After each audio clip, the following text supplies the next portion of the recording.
Ok, c'est bon.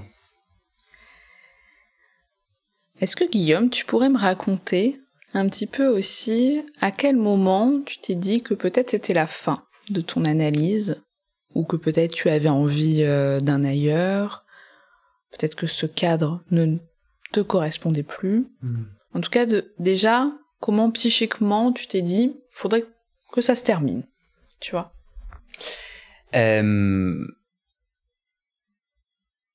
gouvernement annonce un confinement strict en mars 2020. 19 ? Mars 2019. Je me souviens que l'annonce gouvernementale, il y avait des rumeurs.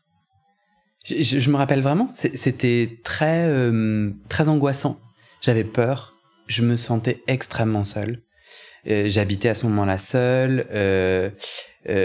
J'étais dans une relation romantique complètement mauvaise pour moi et j'étais en train de m'en rendre compte, mais du coup j'étais très insécurisé par cette autre personne, donc j'étais pas bien et puis il y avait cette histoire de Covid et tout, et j'étais vraiment inquiet, j'avais peur.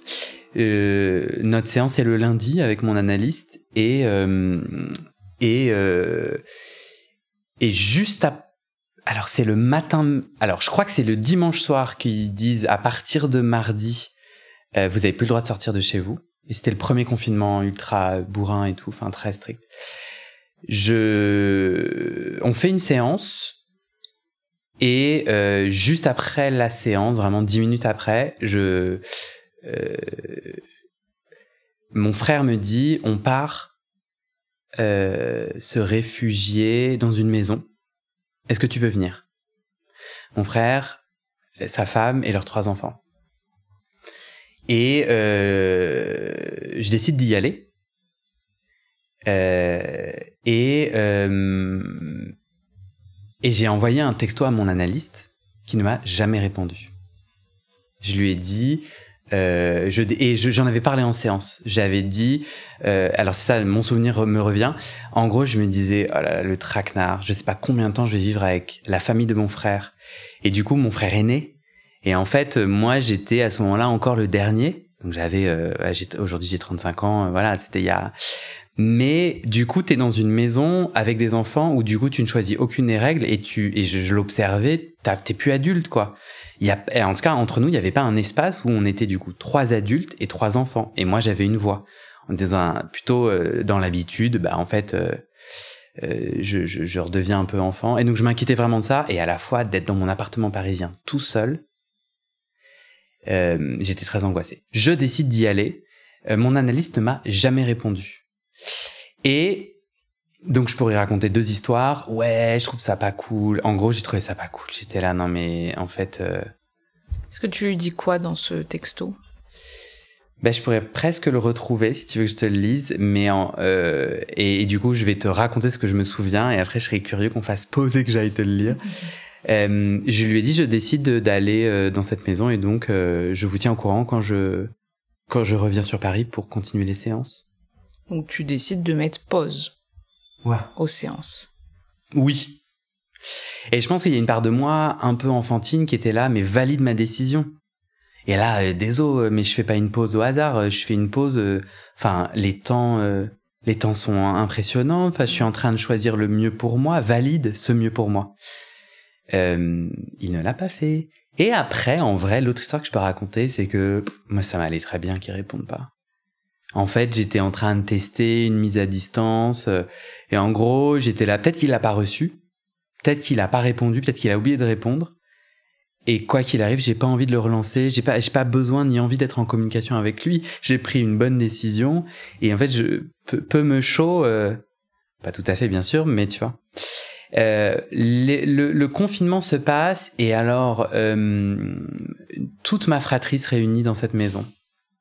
Et on se retrouve 20 ans plus tard, tous réunis dans cette maison, avec la chance que tout le monde est là, mes 2 parents, mon frère, sa femme et ses 3 enfants, ma sœur et ses 2 enfants, et moi-même. Et j'ai l'impression, là tout change, tout se transforme. Alors, sans rentrer dans des détails, je vais faire attention à pas divulguer des choses qui m'appartiennent pas totalement, mais mes parents n'ont pas été là au début du confinement, et donc au début du confinement, on était dans cette maison avec mon frère, ma belle-sœur, les 3 enfants et moi-même seulement. Et on arrive, mais je crois pas mal poussé par moi, à installer des règles. Donc par exemple, je dis moi je vous propose que avant c'était beaucoup ma belle-sœur qui faisait à manger. Mon frère travaillait, donc il était pas là. Donc il y avait des habitudes quoi. Et moi j'étais là, j'avais pas envie d'être un enfant, donc j'étais là, moi je propose de participer au repas bien entendu. Mais même en fait, on va diviser par 3. Je sais pas, vous en pensez quoi? C'est pas très sympa de ma part, mais là, je vais faire un petit clin d'œil à mon frère qui écoute ce podcast en plus.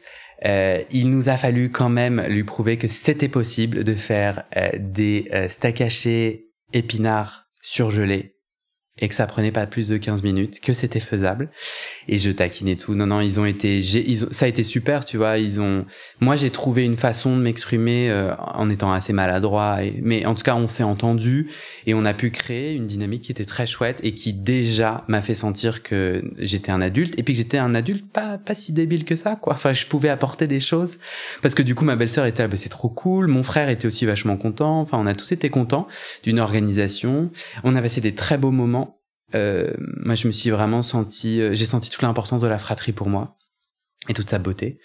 Puis mes parents sont arrivés et là ce fut le clash. Ce fut un clash tout à fait normal. En fait on avait une façon de faire qui n'était pas la façon habituelle et on a voulu dire venez, on fait pas comme d'habitude. Et je pense que ça a été difficile parce que c'est normal, tu vois, du coup les gens qui étaient en situation de pouvoir, le pouvoir leur était enlevé, ils voyaient pas forcément directement les bénéfices. Moi, je pense que mes parents, t'as passé ta vie à éduquer des petites gens, tu leur dis je t'aime en les nourrissant, en prenant soin d'une certaine façon, et ils te disent ouais, non en fait, et pousse-toi, et je vais te faire des steaks hachés épinards. Et je pense que ça a été difficile et que moi,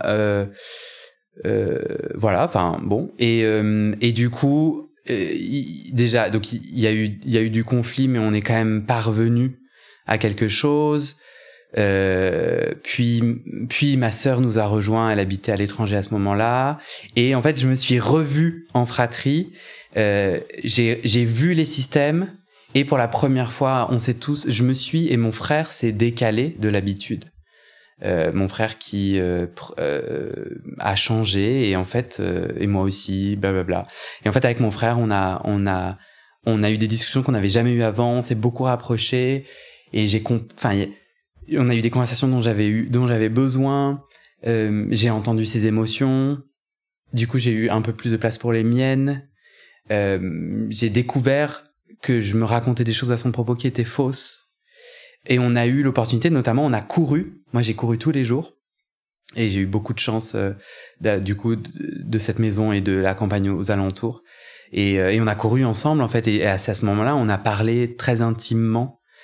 Et ça, je sais que je suis très reconnaissant parce que j'ai vraiment subi ça, mais de la belle façon. Enfin, en fait, je sais pas pourquoi mon frère s'est mis à être différent et moi, c'était génial pour moi. Mais jamais je n'aurais osé. Moi, j'ai vraiment l'impression que c'est vraiment beaucoup lui qui... Moi, jamais j'aurais osé, tu vois, aller à sa rencontre intimement, j'avais peur. Et lui a fait un pas et moi, j'ai fait aussi des pas grâce à son premier pas. Et je me souviens d'un moment où je cours et en fait, ça marche beaucoup comme ça avec moi et j'étais là, c'est terminé, Guillaume. Je me souviens, l'endroit où j'étais et il y a eu un alignement dans mon corps, c'est souvent mon corps qui me dit les trucs. D'où en ce moment le fait que mon mal de dos, d'ailleurs c'est mon corps qui a choisi mon thérapeute, ça fait un peu gourou et tout, mais ça m'amuse de le dire comme ça. En gros, j'ai fait une première session, mon mental était là, on se casse, c'est nul à chier, j'ai pas du tout envie d'être là. Et parce que le thérapeute me dit est-ce qu'on continue, ma tête a dit ah non c'est mort. Et mon corps à ce moment-là, j'avais mal au dos et j'ai ressenti dans mon corps une étincelle chaude, et en gros, il était là, non, ouais, tu reviens. Et du coup, je suis revenu et je continue.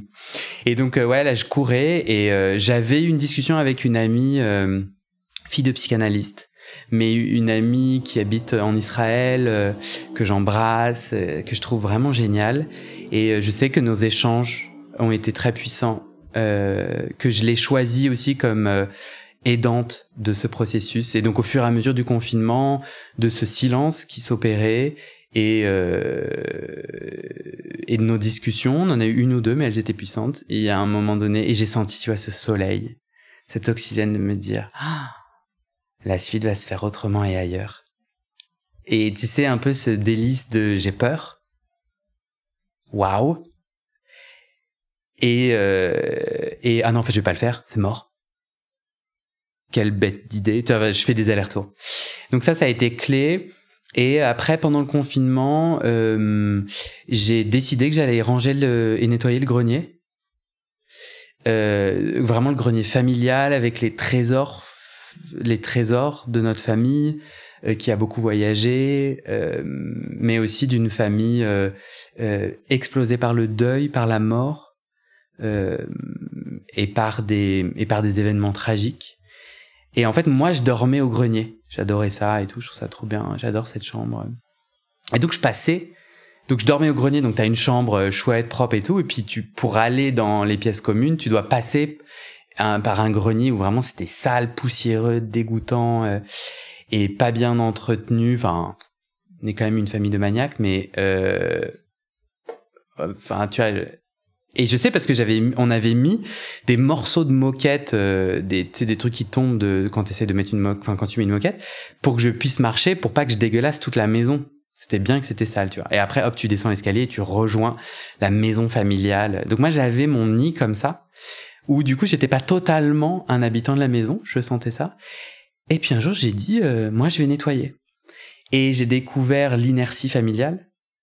C'était intéressant, je disais, je touche à rien, mais je déplace les choses, j'enlève les amas de poussière, puis il y a des morceaux de bois, et en vrai, je vais les jeter. Et là, j'ai senti que je m'attelais à une histoire familiale, à un passé familial, et que j'ouvrais des malles et tout, et que papa était déconnecté. Je sais pas si j'ai le droit de dire ça. En fait, en tout cas, moi, de ce que j'ai compris je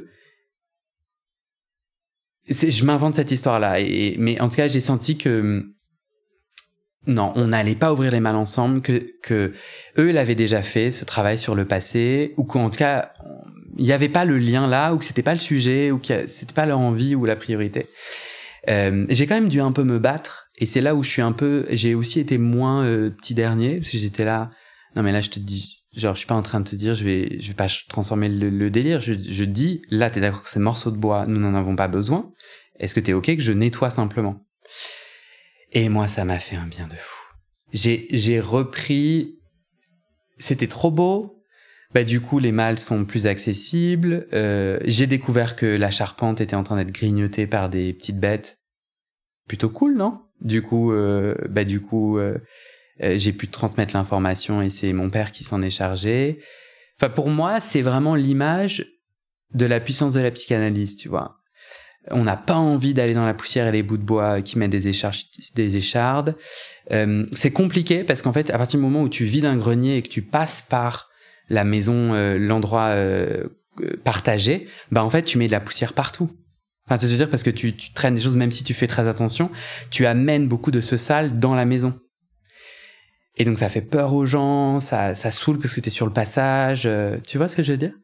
Et pour moi, c'est vraiment cette image-là, elle est très puissante et je suis allé au bout du projet, j'étais déterminé. Faut dire aussi que j'étais un peu perdu professionnellement et je me faisais chier. Mais j'étais déterminé, quoi. J'étais déterminé, j'étais heureux et j'étais là, on va avoir un trop beau grenier. Et puis, j'aurais mis ma patte pour aider. Et trop cool, quand je partirai, vous aurez un trop beau grenier, quoi. Et j'ai dû un chouïa me battre, ouais, j'ai dû dire, mais on est d'accord que c'est ok, là, ce sommier, il sert à rien, et j'avais pas trop de réponses aisées. Mais ça m'a beaucoup aidé. Et là, et j'ai senti que la psychanalyse aussi partait via ça, qu'il y a quelque chose qui se soldait. Et je me suis mis dans une colère exceptionnelle. Et je me suis mis... J'ai eu des conflits avec mes parents dont j'avais besoin. Où en fait, je me sentais en sécurité. Parce qu'en fait, ils pouvaient pas s'échapper. Je pouvais pas les perdre et je pouvais pas mourir. Mais je pouvais aller appuyer à des endroits où je n'avais jamais osé avant. Aussi parce que les grandes souffrances de notre famille n'étaient plus présentes à ce moment-là. Vivantes à ce moment-là. Donc je me sentais aussi... Moi, je me suis toujours reculé parce qu'il y avait des souffrances plus grandes que les miennes. Et donc, il fallait que je me mette en retrait, que je gère moi-même et que je sois un peu cet être parfait qui ne déborde pas. Je m'imposais ça. Ils m'ont jamais rien demandé, la famille m'a jamais rien demandé. Hein. Et là, j'ai osé déborder. Et notamment, il y a eu vraiment des moments où face à des injustices, face à des incompréhensions, face à des souffrances, je me suis mis dans une colère très destructrice. Genre, je construis rien à partir de la colère. Mais dont j'avais besoin, en fait. J'avais besoin d'aller à cet endroit-là. Et avec mon frère, on a essayé d'avoir des conversations avec mes parents d'adulte à adulte. Et là, grâce à mon frère, j'ai entendu, parce que moi, je vais pas mal chercher les gens. Et en fait, ils ont pas envie de me parler. Mais c'est pas parce qu'ils m'aiment pas et tout, mais juste genre, ils ont pas accès à cet intime. Je chante pas une chanson qu'ils entendent. Ils chantent pas une chanson que j'entends. Ça ne fonctionne pas, Guillaume. Et le fait de provoquer des conversations, mais au travers de la personnalité très différente de mon frère, de voir qu'il s'y prenait différemment, et de voir que ça donnait un résultat similaire, je me suis senti validé. Je me suis pas dit, ah ouais, c'est moi qui me prends mal et tout. Et j'étais là, ah ouais, non mais en fait, on est tous des enfants, on a tous mal. On essaye tous de faire au mieux. Et en fait, ça m'a vraiment aidé à réhumaniser tout le monde. Et de sortir de ce petit dernier, bah ouais, tu grandis avec des gens plus grands qui conduisent des voitures, qui ont des billets. Enfin, je veux dire, c'est des adultes, ils font des trucs que tu sais pas faire, donc tu leur donnes un crédit. Et en fait, quand toi-même tu deviens un conducteur et avec des billets, bah en fait, tu te rends compte que il faut les réhumaniser, donc ils font de la merde, machin, ils galèrent. Et donc, il y a un deuil à faire sur ce fantasme de fratrie, sur ce fantasme de communication. Et je pense que de pouvoir revivre des communications plutôt qui ont pas produit, ça a pas marché, quoi. On n'a pas réussi à s'entendre en tant que fratrie, à chanter la même musique. Peut-être ça m'a beaucoup aidé.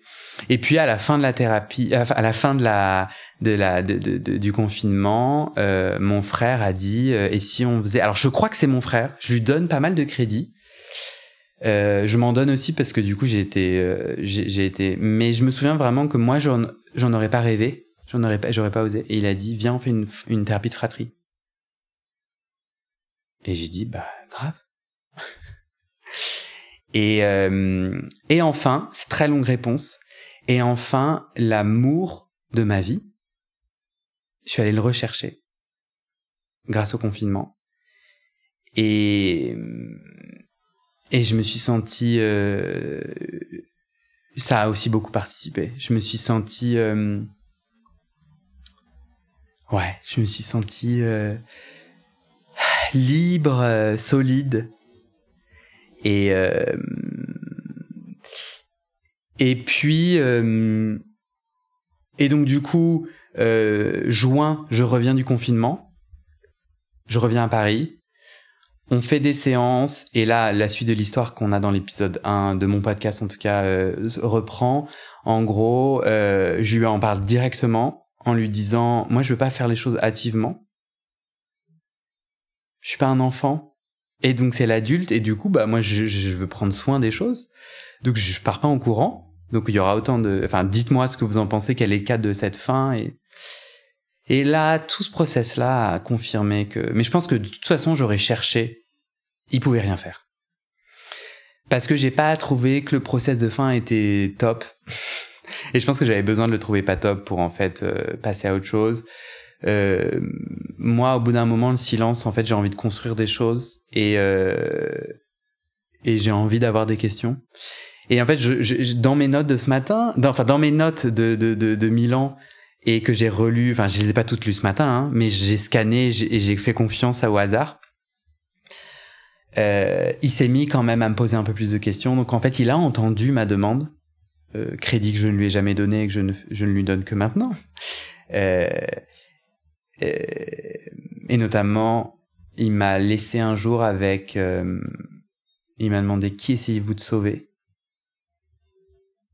Excellente question. Et sauf que moi, j'avais plus envie dans cet espace de de jouer avec ces excellentes questions, en fait. Non, c'est autre chose et autrement que j'avais envie que ça se fasse. Mais je reconnais que pour aider à la rupture, du coup, j'étais là, ouais, il est trop ceci, il est trop cela. Ouais. Mais c'est vrai que, du coup, je trouve que mon épisode 1 est un peu... ça garde quand même beaucoup le « il aurait dû »,« ça devrait », ça garde encore beaucoup ce regard enfantin, déshumanisant, d'une forme de perfection, mais non, mais en fait... Non. Et donc, la façon dont il l'a conduite, aujourd'hui, avec mon regard d'adulte, ouais, super, bah c'était ça qu'il avait à proposer. Et je veux préciser que moi, j'ai vraiment une force qui est... J'arrive à mettre en mots des choses qui me semblent évidentes. En revanche, j'ai beaucoup plus de mal à les vivre. Donc, je fais des allers-retours. Donc, il y a moyen que demain, à un micro, je dise « Ouais, j'ai trouvé qu'il s'était mal pris. » Je suis capable... Parce qu'en fait, ces vérités continuent à vivre en moi. Et c'est la même chose avec l'humanisation de mes parents, de ma fratrie, de qu'est-ce que je peux attendre d'une fratrie, quelle est ma place dans la fratrie. En effet, tu vois, moi, mon rôle que je m'étais donné, c'est sauveur, que j'ai renommé contrôleur. Parce qu'en fait, c'est gros mytho, Guillaume. Hein. Genre, moi, les gens qui font « Ouais, j'ai un syndrome du sauveur et tout », je trouve que c'est très joli. Non, c'est joli. Mais non, c'est pas joli du tout. Et donc, ok, c'est quoi la place? En fait, ouais, moi, j'ai essayé de contrôler, quoi. Je contrôlais pour pas voir la tristesse des gens et pour pas qu'ils l'aient. Et d'ailleurs, j'avais une recette. Donc, j'étais contrôleur donneur de leçons. Je suis contrôleur donneur de leçons. Je suis là, non, mais je sais comment tu devrais faire. Je veux que tout le monde fasse une psychanalyse, qu'on soit bien clair. Et pour moi, c'est une évidence. Et j'accueille pas du tout l'autre, quoi. J'ai pas envie d'accueillir l'autre. Ma fratrie, j'ai pas envie d'accueillir l'autre. Ils me font peur. Je les aime, donc du coup, j'ai trop peur qu'ils aient mal. Et du coup, quand j'accueille l'autre dans toute sa complexité. Et je suis là, genre, oh, mais je vais jamais arriver à les aider. Mais je suis tellement impuissant. Et c'est terrible pour moi qui ai grandi dans cet espoir de pouvoir sauver les gens. Et je pense que c'est pour ça que je suis devenu coach. Et je pense que je suis un bon coach quand je glisse pas dans le sauvetage. Et je pense que je suis un bon coach parce que je suis très au courant que je veux sauver les gens. Et que, non seulement, donc c'est tenter de les contrôler, alors non seulement ça marche pas, mais ça fait l'effet inverse. Hein. Je déaide les gens. Donc je trouve que mon analyste m'a laissé partir très libre et j'avais besoin de ça. J'ai créé la rupture dont j'avais besoin et qui était très responsabilisante en fait. Et ce que j'apprécie beaucoup, que je trouvais que c'était un peu piscine froide. Mais en fait, la vie est quand même une piscine froide dans laquelle on n'a pas le choix que de se plonger. Et quand on fait genre, non, mais je mets d'abord le doigt de pied et tout, la vie nous pousse par un accident, par une rencontre, Et c'est pas que ça, hein, la vie c'est aussi un magnifique lac de montagnes délicieux. Mais ouais, ça m'a beaucoup responsabilisé. Et au final, la suite dit beaucoup de ce dont j'avais besoin. Tu vois, là j'ai dit dans notre échange... qui est plutôt un très long monologue. J'espère que t'as senti que t'avais ta place et que tu peux m'interrompre quand tu veux. Mais tu vois, j'ai dit trouver ma voix avec un E et j'ai rajouté avec un X parce que en fait, et du coup, cette colère mal placée du confinement m'a fait entendre que la colère pour moi, c'est quand je sais pas gérer la tristesse. Je me mets à gueuler en fait. C'est très très rare. J'interdis la colère. C'est interdit dans ma famille d'ailleurs, je crois. Enfin, dans les interdits un peu. Mais elle me vient énormément, la colère, quand en fait je sais pas être triste. Et là, le moment où j'ai hurlé, j'étais tellement triste. J'étais tellement débordé par la tristesse. De voir la souffrance, de vivre avec pendant plusieurs mois, de voir qu'elle avait pas changé forcément, de voir que j'arrivais pas à aider cette souffrance. Et Et du coup, tu as trouvé ma voix avec un X, et donc trouvé ma façon de dire la souffrance, de dire la tristesse, sans essayer de contrôler l'autre, en fait. Juste être moi, et de dire, je suis très triste, là. Je n'y arrive pas très bien. Donc, je suis en apprentissage. Et ma voix avec un E, parce que j'adore faire, j'adore les projets, j'adore cette spontanéité de je vais devenir céramiste, je vais faire un podcast, je vais être un coach, et je vais être quel coach? Comment? Si tu sauves pas les gens, comment tu les aides alors? Et si tu n'es pas psychanalyste, comment veux-tu contribuer? C'est génial. Cette liberté, cette créativité. Et en fait, ma voix avec un E, c'est... Moi, je me bats beaucoup avec la hâte. Donc la performance, j'en ai pas mal parlé. La hâte, il faut que ça aille plus vite. Est une petite pensée limitante qui est tout le temps là. Il faut que ça soit parfait.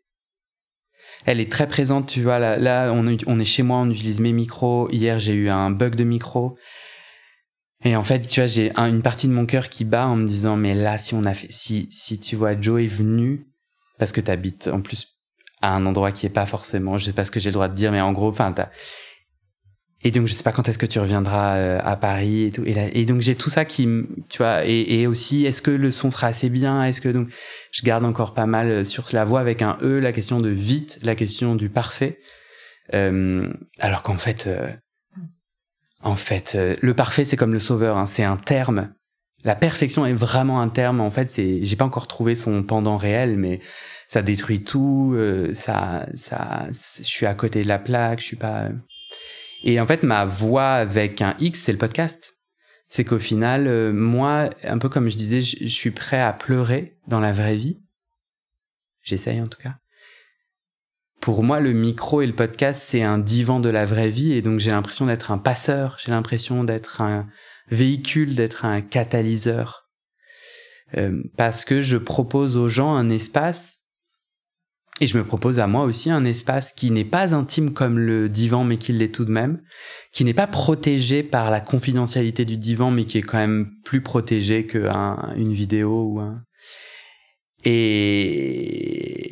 Et du coup, qu'est-ce qu'on veut dire publiquement de ça? Et tu vois, moi, je termine cet épisode avec toi, très reconnaissant, parce qu'en fait, j'ai pu remettre des mots sur cette histoire, et en fait, je me sens rempli d'amour pour ma mère, pour mon père, pour mon frère, pour ma sœur, pour mes petits neveux et nièces, mais ça, eux, ils ont jamais, je les ai jamais enfermés dans des histoires. En tout cas, pas pour le moment, je les connais pas. Et en fait, je me sens plein d'amour, en fait, pour moi aussi. De me dire, ah ouais, c'est compliqué, petit chat, c'est super compliqué. C'est compliqué, on essaye tous de faire au mieux.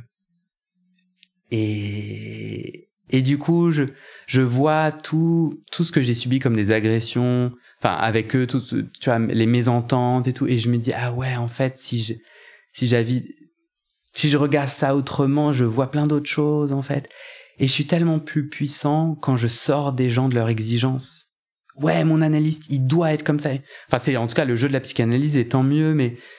Et ça a été important pour moi d'exiger de lui qu'il soit une autorité, parce qu'en fait, pour moi, le divan, ça a été aussi un endroit où je me suis permis de dire face à quelqu'un que je remettais dans le pot de l'autorité, de la parentalité, tu vois. Et donc, j'ai pu comme ça aussi déconstruire plein de choses. Mais en fait, on est tous des petits humains. Tous ces gens-là sont puissants. Moi, je suis puissant. Tous ces gens-là sont faibles. Moi, je suis faible. Et aimons-nous, quoi. Non, mais tu vois, et du coup, ça me donne trop d'énergie pour me dire, dans les mauvais jours, je veux avoir raison. Je veux avoir réparation. Le petit enfant en moi. Et dans les bons jours, comme aujourd'hui, apparemment, je me dis, comment je peux les aimer et m'aimer au mieux, parce qu'en vrai, c'est génial. On va tous crever. Eux, ils vont mourir. Et ça veut dire quoi, pas avoir de regrets, du coup? Quel moment j'ai envie de créer avec eux, sachant qu'on a tous nos limitations, qu'apparemment on chante pas la même chanson. Et du coup, genre, je suis pas du tout conceptuel. Là, en ce moment, mes parents ont un projet immobilier. Et en fait, j'ai déjeuné avec mon papa chéri. Honnêtement, le début du déjeuner, c'était la cata. Genre, je me suis remis en posture d'enfant. Il a dit un truc qui m'a pas plu. On s'est engueulé. Genre, j'étais là, mais et je me voyais faire et j'étais là, mais non, Guillaume, plutôt pas par là. Et j'y allais. Enfin, bon, on a réussi à sortir de ça et on a fait une visite d'un truc immobilier. Et là, on chantait la même chanson. Genre, moi, j'étais trop content d'être là. Lui, je crois aussi. Et du coup, je veux être très concret sur... En fait, il y a plein de petites choses, de moments partagés. Bah non, on va pas faire un podcast ensemble, on va pas parler pendant des heures, j'aurai pas accès à... Mais j'ai accès à plein de choses si j'arrête d'exiger que les gens ne soient pas des humains et soient des robots qui, en plus, réagissent comme moi j'ai envie qu'ils réagissent. Ben merci Guillaume.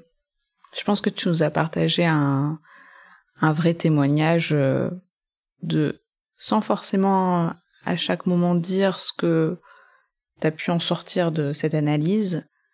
On le sent dans ton discours. En fait, ce qui s'est passé quand même dans cette démarche, je trouve la façon dont tu racontes cette fin d'analyse, mais en fait tu racontes ce confinement avec tes parents, avec ta famille, à quel point aussi ils ont pu reprendre une place différente auprès de toi et du coup tu as donné une place aussi différente à cette analyste qui en plus visiblement avait une figure quand même d'autorité paternelle, enfin en tout cas un savoir, etc. Je trouve ça très symbolique et presque une scène de film. Ce côté justement où tu nettoies le grenier, donc tu nettoies bien toutes les malles, et puis voilà, tu dis au moins là c'est la fin de l'analyse. T'as vraiment tout nettoyé, tout sorti, t'as parlé avec ton frère, etc. Et ça, je trouve ça ultra intéressant, que tu parles de la fin de ton analyse en parlant en fait de ces moments familiaux. Et ça a du sens, en tout cas Et j'imagine que ceux et celles qui vont nous écouter vont pouvoir entendre ce sens-là aussi.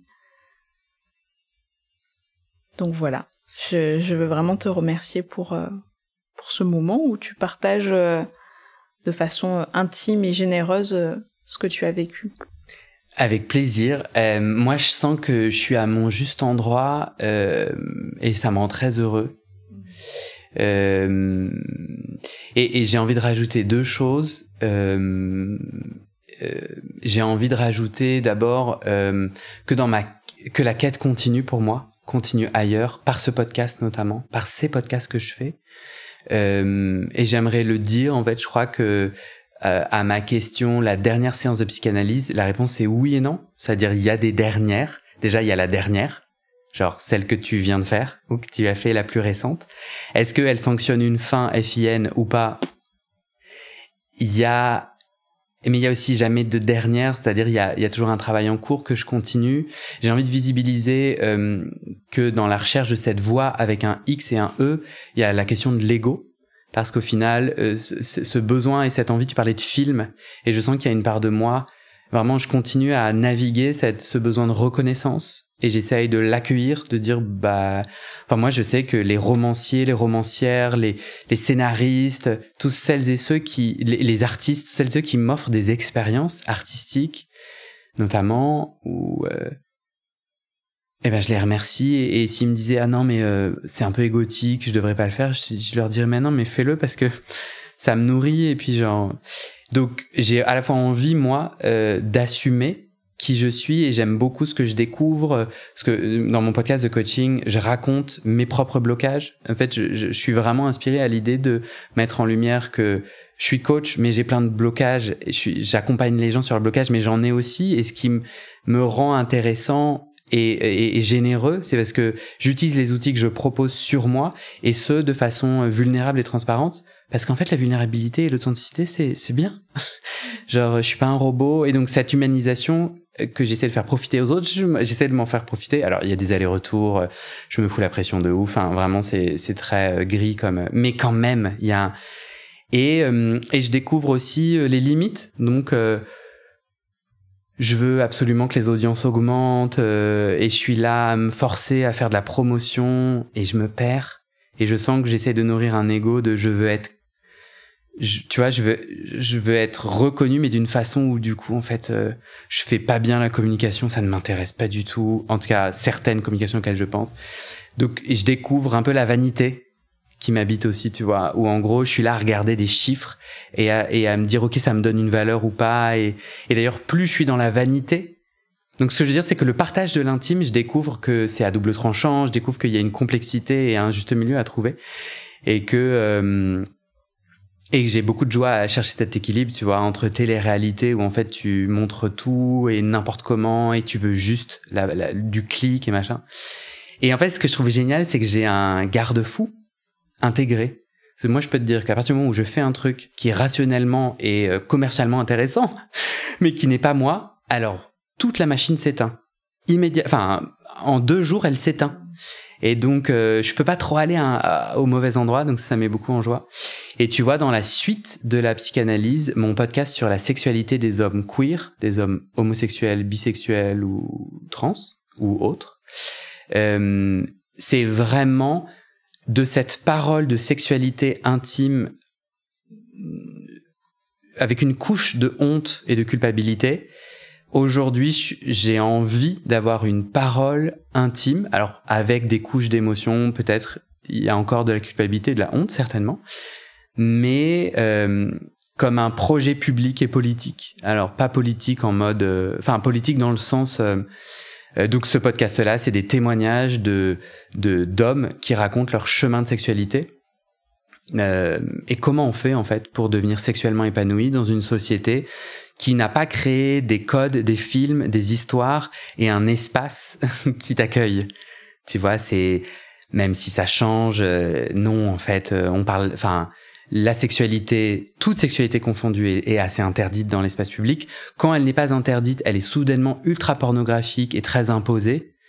Et donc le monde a du mal avec la sexualité, mais encore plus avec les sexualités qui sont pas forcément normales dans la norme. Et je sens que tout un chemin extrêmement intime se fait au travers du témoignage de l'autre, de l'accueil de tiens, et toi, ça marche comment pour toi?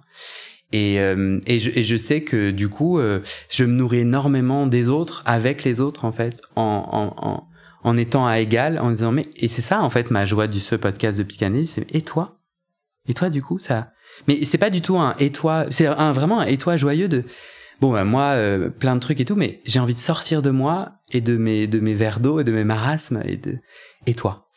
Et du coup, tu vois, le chemin continue comme ça.